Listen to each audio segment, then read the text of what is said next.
teman-teman semuanya, selamat datang di video kita. Hari ini kita akan bahas materi persamaan kuadrat. Teman-teman pasti udah khawatir duluan nih waktu dengar nama materinya. Apalagi ada unsur kuadratnya. Pasti mikir, susah nggak ya? Tenang aja teman-teman, hari ini kita akan belajar bareng-bareng memahami tentang persamaan kuadrat. Teman-teman, tahu nggak sih kalau persamaan kuadrat itu salah satu topik fundamental dalam matematika yang memiliki banyak aplikasi dalam kehidupan nyata. Materi ini diajarkan dengan pendekatan kontekstual agar siswa dapat memahami konsep secara mendalam. Persamaan kuadrat adalah sebuah persamaan aljabar di mana variabelnya memiliki pangkat tertinggi sama dengan 2. Persamaan kuadrat itu materi yang penting karena sebagai dasar untuk menjelaskan fenomena alam dan menyelesaikan berbagai masalah dalam kehidupan sehari-hari, seperti fisika, ekonomi, dan arsitektur. Pemahaman persamaan kuadrat sangat berguna dalam berbagai bidang, membantu dalam membuat keputusan yang lebih baik dan tepat dalam situasi yang melibatkan variabel kuantitatif. Jika digambarkan dalam koordinat kartesius, persamaan kuadrat akan membentuk grafik parabola. Bentuk umum dari persamaan kuadrat adalah ax pangkat 2 plus bx plus c sama dengan 0. X adalah variabel, a, b, dan c adalah koefisien bilangan real. A tidak boleh 0. Jika a sama dengan 0, persamaan tersebut akan menjadi persamaan linear. A adalah koefisien dari x pangkat 2 atau koefisien kuadrat. B adalah koefisien dari X atau koefisien linear dan C adalah konstanta. Berdasarkan nilai koefisien B dan C, persamaan kuadrat dapat diklasifikasikan menjadi beberapa jenis. Yang pertama ada persamaan kuadrat biasa. Persamaan kuadrat lengkap yang memiliki semua koefisien A, B, dan C, tidak 0. Contoh, 2x pangkat 2 plus 5x plus 3 sama dengan 0. Yang kedua ada persamaan kuadrat murni. Persamaan kuadrat di mana koefisien B sama dengan 0. Contoh, x pangkat 2 min 9 sama dengan 0. Yang terakhir ada persamaan kuadrat tak lengkap. Persamaan kuadrat di mana koefisien C sama dengan 0. Contoh, 3x pangkat 2 plus 6x sama dengan 0.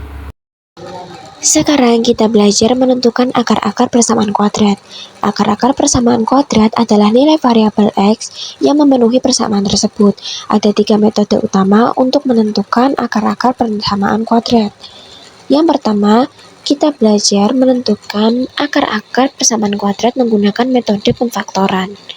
Metode ini digunakan untuk mengubah bentuk ax kuadrat plus bx plus c sama dengan 0 menjadi bentuk perkalian faktor-faktor dalam kurung x min x1 dalam kurung x min x2 sama dengan 0. Ini berlaku jika diskriminan D adalah bilangan kuadrat sempurna. Langsung saja kita masuk ke contoh soal yang pertama, yaitu tentukan akar-akar dari persamaan x kuadrat plus 5x plus 6 sama dengan 0. Di sini yang pertama, kita harus mencari dua bilangan yang jika dikalikan menghasilkan C yaitu 6 dan jika dijumlahkan menghasilkan B yaitu 5. Bilangan tersebut adalah 2 dan 3. Kemudian kita faktorkan persamaannya menjadi dalam kurung X plus 2 dalam kurung X plus 3 sama dengan 0. Kemudian kita menentukan nilai X-nya. Yang pertama, X plus 2 sama dengan 0. 2 pindah ruas ke sebelah kanan menjadi min 2. Jadinya X sama dengan min 2. Kemudian yang X plus 3 sama dengan 0. 3 dipindah ruas ke sebelah kanan menjadi X sama dengan min 3. Jadi akar-akar persamaan X kuadrat plus 5X plus 6 sama dengan 0 adalah min 2 dan min 3. Yang kedua, metode melengkapkan kuadrat sempurna.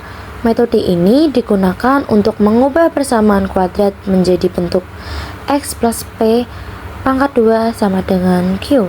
Contoh soal yang pertama, tentukan akar-akar dari persamaan X pangkat 2 plus 6X min 7 sama dengan 0.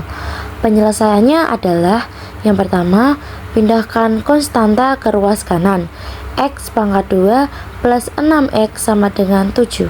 Yang kedua, tambahkan B per 2 pangkat 2 ke kedua ruas. Di sini B sama dengan 6. Jadi 6 per 2 pangkat 2 sama dengan 3 pangkat 2 sama dengan 9. X pangkat 2 plus 6X plus 9 sama dengan 7 plus 9. Yang ketiga, ubah ruas kiri menjadi kuadrat sempurna. X plus 3 pangkat 2 sama dengan 16. Yang keempat, akarkan kedua ruas. X plus 3 sama dengan plus minus akar 16 menjadi X plus 3 sama dengan plus minus 4. Yang kelima, tentukan nilai X. X plus 3 sama dengan 4 menjadi X1 sama dengan 4 min 3 sama dengan 1. X plus 3 sama dengan min 4 menjadi X2 sama dengan min 4 min 3 sama dengan min 7.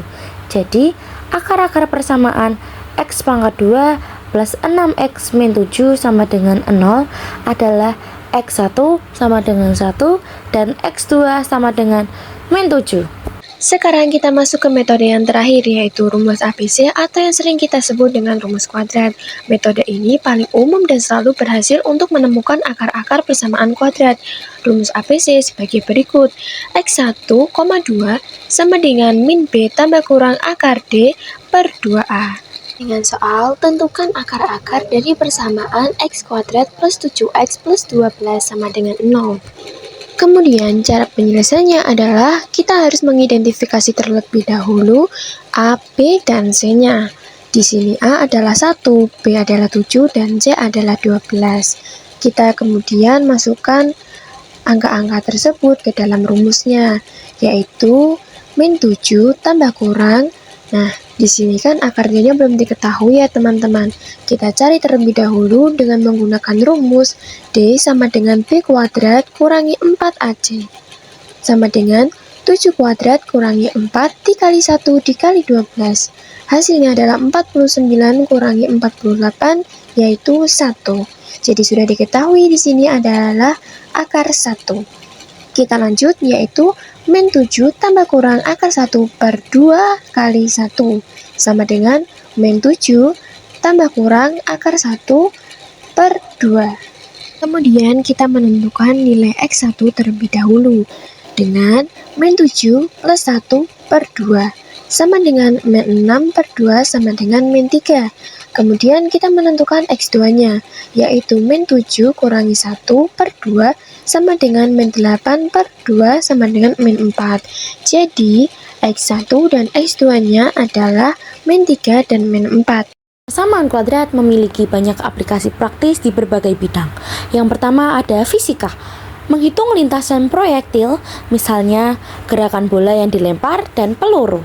Selanjutnya, menentukan ketinggian maksimum atau waktu tempuh suatu objek yang bergerak di bawah pengaruh gravitasi. Yang kedua, arsitektur dan teknik, mendesain bentuk lengkungan atau jembatan parabola. Selanjutnya, menghitung tegangan pada struktur tertentu.